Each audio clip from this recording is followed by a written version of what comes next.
Hello বন্ধুরা, সবাই কেমন আছো? আশা করি সবাই ভালো আছো। আবার নতুন একটি ভিডিওতে তোমাদের সকলকে জানাই স্বাগত। আজকের এই ভিডিওতে তোমাদের কয়েকটি গুরুত্বপূর্ণ কথা বলবো। যারা শুধুমাত্র একদমই বেকার রয়েছে বাড়িতে বসে, তাদের জন্য আজকের এই মূলত ভিডিওটি। যারা একদম বেকার বাড়িতে বসে আছো, তারা কিন্তু বাড়ি বসে করতে পারো অল্প জমি থাকলেই ব্রয়লার মুরগি পালন এবং ব্রয়লার চাষ। বাড়িতে বসে যদি তোমরা 1000 ব্রয়লার পালো, কত টাকা ইনকাম হতে পারে, এবং কোম্পানির আন্ডারে তোমরা যদি ব্রয়লার চাষ করো তাহলে প্রথমত তোমাদের কি লাগছে, এই বিষয় নিয়ে আজকের এই ভিডিওটি মূলত তোমাদের জন্য। তো পুরো ভিডিওটা মনোযোগ সহকারে দেখতে থাকো। তো দেখো, নিজস্বভাবে যদি ব্রয়লার চাষ করতে যাও তাহলে কিন্তু সব কিছুই নিজের লাগছে, যেমন ঘর, বাচ্চা, মেডিসিন, মুরগির খাবার যাবতীয় নিজেরই দিতে হবে। আর যদি তোমরা কোম্পানির আন্ডারে মুরগিটা পালন করো তাহলে তোমাদের মূলত কী লাগছে এই ভিডিওতে বলবো। কোম্পানির আন্ডারে তোমরা মুরগিটা পালন করলে তোমাদের শুধুমাত্র ঘর আর খাওয়ার সেটআপ হলেই হবে। একটি ঘর নিজস্বভাবে করতে হবে, যার যেমন টাকা রয়েছে সে সেইভাবে করবে। বাঁশ দিয়েও করতে পারো, কাঠ দিয়েও করতে পারো, টিন দিয়েও করতে পারো, যার যেভাবে সুবিধা। এবং খাওয়ার যে সেটআপগুলো দেখতে পাচ্ছ লাল কালারের, এই খাওয়ার সেটআপগুলো তোমাদের কিনতে হবে। আর কোম্পানি আন্ডারে তোমরা করলে বাচ্চা, খাওয়া, মেডিসিন, একটি ডক্টর তোমরা কিন্তু পেয়ে যাবে।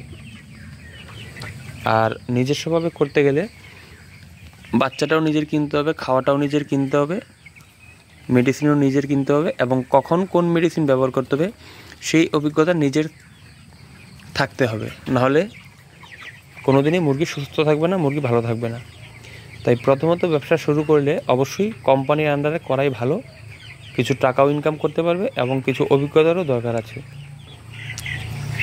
মুরগি পালনের ক্ষেত্রে অনেক অভিজ্ঞতার প্রয়োজন আছে, যেমন কখন কিভাবে পলিথিন এবং এই যে ত্রিপাল সাইডের প্যান্ডেল কখন কোন ওয়েদারে কতটুকু উঠাতে হয়, নামাতে হয়, এই বিষয় তো রয়েছে। এবং কখন কোন মেডিসিন ব্যবহার করতে হয় মুরগির জন্য, এই বিষয়েও জানতে হবে। তো প্রথমত আমার মতে কোম্পানির আন্ডারে মুরগি পালন করাটাই সবথেকে ভালো।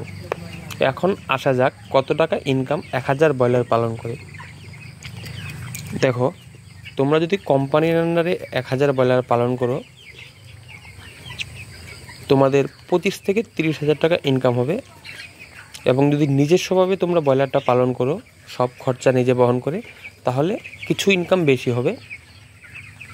তখন তোমাদের ইনকামটা দাঁড়াবে 35 থেকে 40,000 টাকা। এটা নিজস্বভাবে করলে লাভটাও যেমন বেশি রয়েছে, খরচাটাও বেশি রয়েছে, রিস্কটাও বেশি রয়েছে। ভালোর যেমন লট শেষ নেই, খারাপেরও তেমনই শেষ নেই।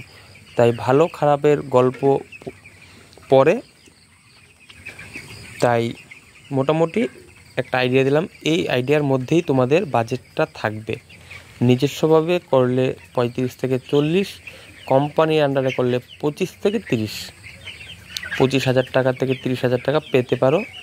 আর নিজস্বভাবে করলে 35 থেকে 40,000 টাকা ইনকাম করতে পারো। আমার মতে প্রথমত কোম্পানির আন্ডারে করাই ভালো। ইনকাম কম, রিস্ক কম, খরচা কম। আজকের ভিডিওটা মূলত এই বিষয় নিয়েই ছিল। কোনো কিছু বুঝতে অসুবিধা হলে অবশ্যই কমেন্ট করে জানাবে। তোমাদের জন্য আবারও নতুন ভিডিও দেওয়ার চেষ্টা করব। চ্যানেলে নতুন হয়ে থাকলে চ্যানেল সাবস্ক্রাইব করে পাশে থাকবে। ধন্যবাদ সবাইকে।